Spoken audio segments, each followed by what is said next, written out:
ഒരുങ്ങിക്കഴിഞ്ഞില്ലേ? അച്ഛൻ തൊഴുതു വരുമ്പോഴേക്കും റെഡി ആയിരിക്കാൻ പറഞ്ഞതാ. ദേ ഇന്നത്തെ പേപ്പറിലുണ്ട്, നോക്കട്ടെ.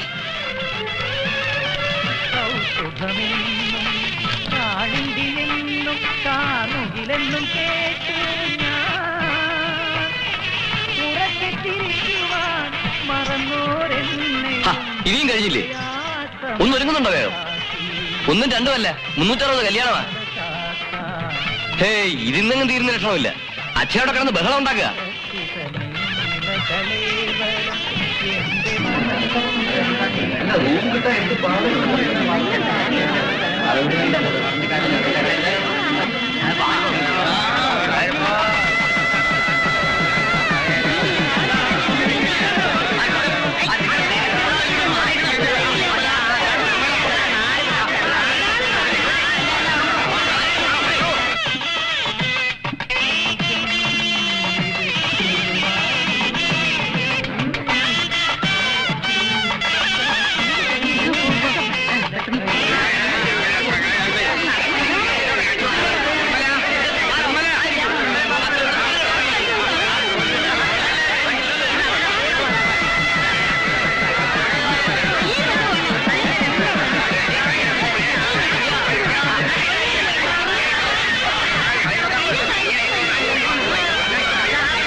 നല്ല ആളാ, പത്രത്തിലൂടെ കാണുമെന്ന് പറഞ്ഞിട്ട് നേരെ എത്രയായി?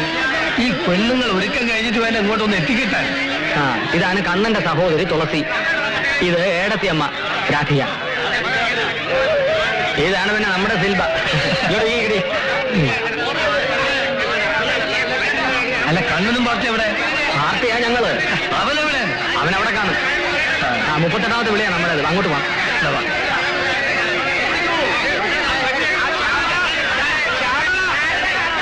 ഒന്ന് മാറി തരണേ, സ്ത്രീകളൊന്ന് പോക്കോട്ടെ. പടി.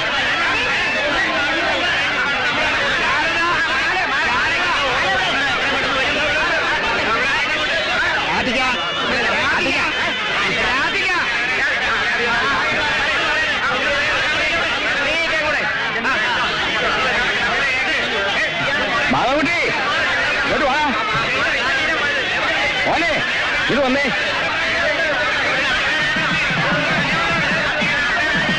മുഹൂർത്തമായി തോന്നുന്നു.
മേനോൻ തന്നെ തീരുമാനിക്കുക.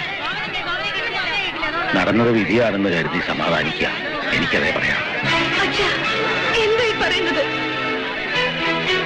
അല്ല, കെട്ടിയത് ഒരു നായര് തന്നെ. എന്താണ് നീ പറഞ്ഞത്? നാട്ടുകാരെ മുഴുവൻ ക്ഷണിച്ചു വരുത്തിയിട്ട് എന്റെ മോളെ കെട്ടാൻ പോവേ. എന്നാലും ഒന്ന് കാണണല്ലോ. രാമനാരെ, ഞാൻ പറയുന്ന ഒന്ന് കേൾക്ക്. അച്ഛാ, നമ്മുടെ രാധികയ്ക്ക് നിശ്ചയിച്ച ചെറുക്കൻ തന്നെ അവളെ കഴിച്ച് താലി കെട്ടും. നിശ്ചയിക്കാൻ നമ്മൾ ആരാടാ പോന്നെ? എല്ലാം അവിടെ നിന്ന് നിശ്ചയിച്ച് കഴിഞ്ഞിരിക്കുന്നു.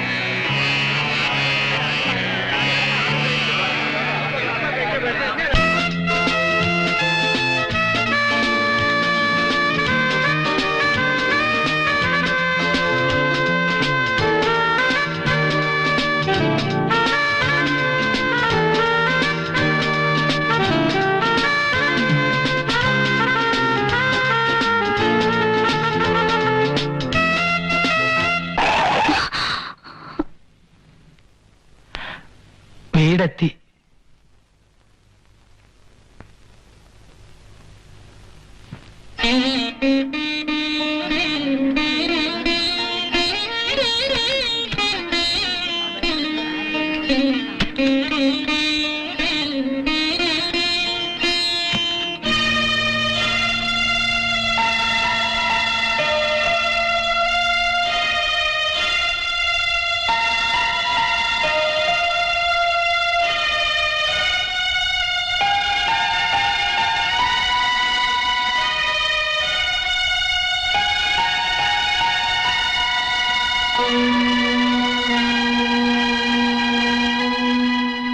എന്താ ഇത്?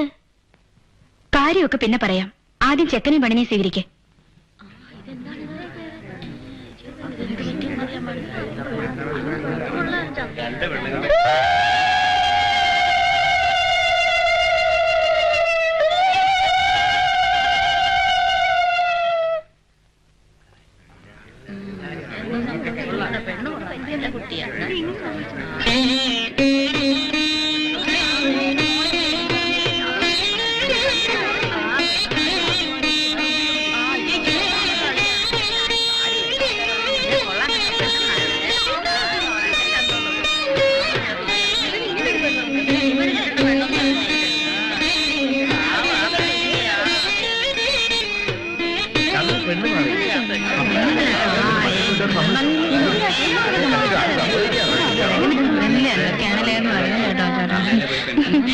ഓ, സദ്യല്ലേ മാറിയുള്ളൂ, പിന്നെന്താണെന്ന് മാറിയോ? ഈ ചെക്കൻ എവിടെ ചെന്നാലും എന്തെങ്കിലുമൊക്കെ ഒപ്പിക്കും.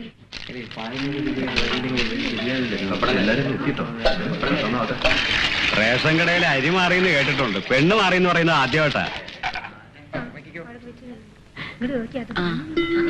എന്ത് നല്ല ഐശ്വര്യമുള്ള കുട്ടിയാണ്.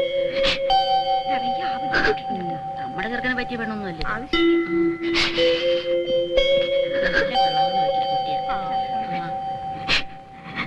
എന്തൊരു ശ്വാസം മുട്ടില്ല ഇതിനകത്ത്. കുറച്ചു പേർക്ക് ആ ഇറയത്തേക്ക് കിടന്നിരിക്കാലോ. ഞങ്ങള് പെണ്ണിനെ കാണട്ടെ എന്ന്. ഏതായാലും ഒരാള് രക്ഷപ്പെട്ടു. ആരാ? അവന് നിശ്ചയിച്ചിരുന്ന പെണ്ണ്. എല്ലാം വേഗം ആവണം കേട്ടോ.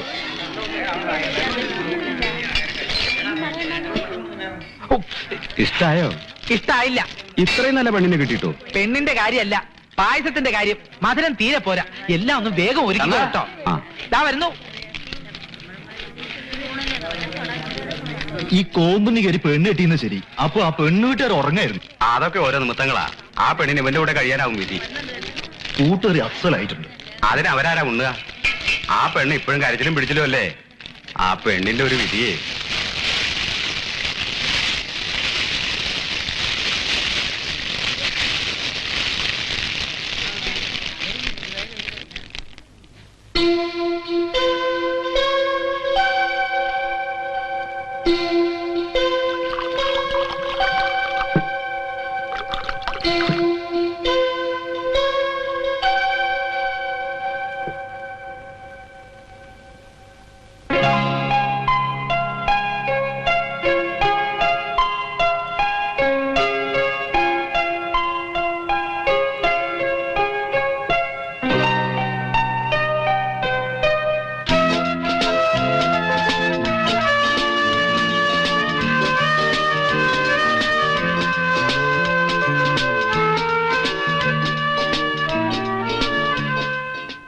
എന്ത് പഴക്കം കാണൂടോ തന്റെ ഈ തറവാടിന്? എന്തെങ്കിലുമൊക്കെ സംസാരിക്കാൻ വേണ്ടിയാ തന്റെ അച്ഛൻ നമ്മളെ തനിച്ചാക്കിയത്. എന്തൊരു വർക്ക്മാൻഷിപ്പ്. അല്ല, വല്ല പെരുന്തച്ഛനോ മറ്റോ ആണ് അതിന്റെ പിന്നിൽ. ഇങ്ങനെയൊക്കെ പറയുന്നതുകൊണ്ട് ഞാനൊരു കലാകാരനാണെന്ന് താൻ ധരിക്കുന്നുണ്ടാവും. എന്നാ അങ്ങനെ അല്ല. ഇതൊക്കെ ഒരു ക്രിമിനൽ വേസ്റ്റ് ആണെന്നാണ് എന്റെ അഭിപ്രായം. തന്റെ ചേട്ടന്റെ സ്ഥാനത്ത് ഞാനായിരുന്നെങ്കിലേ പണ്ടേ ഇതിൽ ഇടിച്ചു നിരത്തിയ ഒരു കോൺക്രീറ്റ് ബിൽഡിംഗ് വെച്ചേനെ. ഇഷ്ടപ്പെട്ടില്ല അല്ലേ? ഞാൻ എന്റെ ഒരു ടേസ്റ്റ് പറഞ്ഞതേ ഉള്ളൂ. അല്ല, ഞാനൊരു കമ്പ്യൂട്ടർ എഞ്ചിനീയർ ആണ്, അതാണ് ഇതാണെന്നൊക്കെ വിളിച്ചു പോകുന്നതല്ലാതെ താൻ എന്നെ പറ്റി ഒരു അക്ഷരം പോലും ചോദിച്ചില്ലല്ലോ.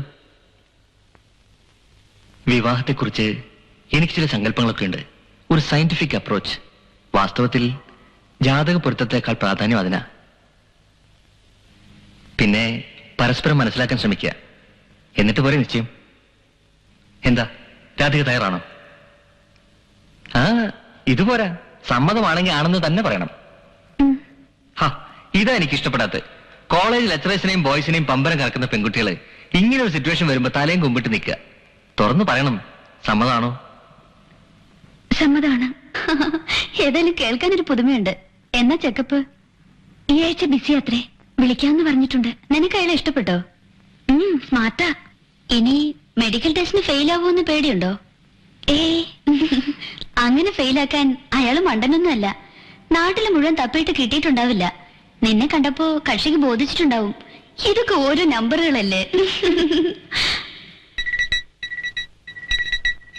Come on, your blood group? O negative. Height? 5'5". Color? Color? Okay, it's all right. Qualification? MSc Maths. Okay. ഇതെന്താ ഇന്റർവ്യൂ? Your salary? 3,500. എന്തിനാ ഇതൊക്കെ? See?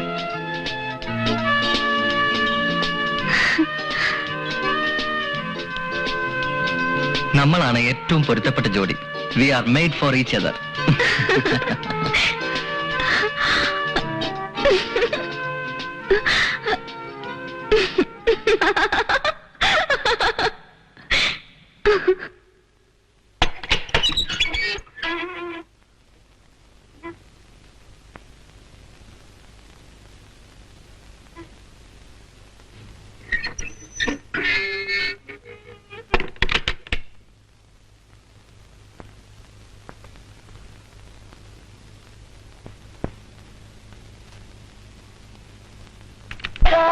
കാട്ടിലേക്കയക്കുന്നു ദുഷ്ടനാം ദുർവിധി വീണ്ടും. ഇതാ ദുഷ്ടനാം ദുർവിധി വീണ്ടും. മറ്റൊരു സീതയെ കാട്ടിലേക്കയക്കുന്നു ദുഷ്ടനാം ദുർവിധി വീണ്ടും. ഇതാ ദുഷ്ടനാം ദുർവിധി വീണ്ടും.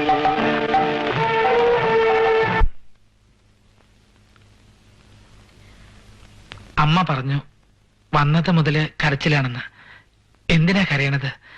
രാധയ്ക്ക് ഇവിടെ ഒരു ബുദ്ധിമുട്ടും ഉണ്ടാവില്ല. മനഃപൂർവ്വമൊന്നുമല്ല. ഞാൻ പെണ്ണ് കാണാൻ പോയിട്ടില്ല എന്നുള്ളത് ഒരു സത്യമാണ്. രാധിക എന്ന് പേര് വിളിക്കുന്നത് കേട്ടപ്പോ അബദ്ധം പറ്റിയത് ഒരു ഭാഗ്യായി എന്നാണ് എല്ലാരും പറയണത്.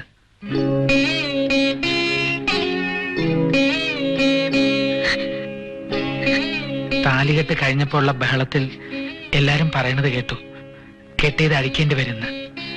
സാധാരണ അമ്പലത്തിൽ പോയി ഒന്ന് തൊഴുന്നല്ലാതെ വല്ലാതെ അങ്ങോട്ട് പ്രാർത്ഥിക്കാറൊന്നുമില്ല. പക്ഷേ ഞാൻ മനമൊരുക്കി പ്രാർത്ഥിച്ചു, മാറ്റാൻ ഇടവരുത്തല്ലേ എന്ന്. അത്രയ്ക്ക് അങ്ങനെ ഇഷ്ടായി.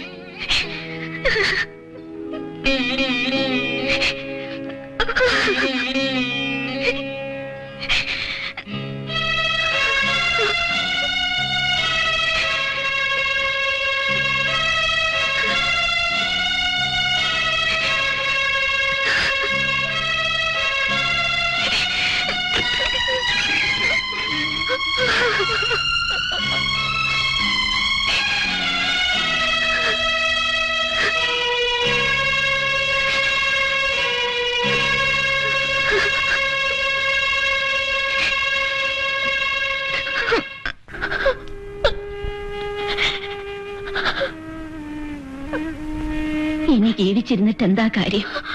ഇനി സങ്കടപ്പെട്ടിട്ട് എന്ത് ചെയ്യാനാ കല്യാണമേ? എന്റെ മോക്ക് ഇങ്ങനൊരു ഗതി വന്നല്ലോ. നാട്ടുകാരുടെ മുഖത്ത് നോക്കാൻ നാണാവുക. എവിടെയെങ്കിലും കേട്ടിട്ടുണ്ടോ ഇങ്ങനെ? കല്യാണത്തിന് മുമ്പ് കുടുംബം നോക്കണമെന്ന് പറയുന്നത് ഇതാ.